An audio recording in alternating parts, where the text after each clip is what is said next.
તળાજાના પૂર્વ નગરસેવકની મહુવામાં હત્યા. તળાજાના પૂર્વ નગરસેવક સુનિલ ચૌહાણ સહિત કેટલાક વ્યક્તિને થઈ હતી મારામારી. સુનિલ ચૌહાણના મૃતદેહના તળાજી સરકારી હોસ્પિટલ ખસેડવામાં આવ્યો હતો. મહુવા ખાતે થયેલ મારામારીના તળાજાના પૂર્વ નગરસેવકને ગંભીર ઇજાઓ થતાં મોત થયું.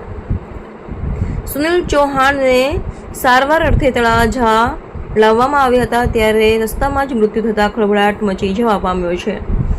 મારામારીના બનાવમાં શા માટે મારામારી થઈ હતી, હત્યારાઓ કોણ કોણ છે, કુલ કેટલા વ્યક્તિઓએ ઈજા થઈ છે, તે તમામ પ્રકારની માહિતી માટે રાહ જોઈ રહી.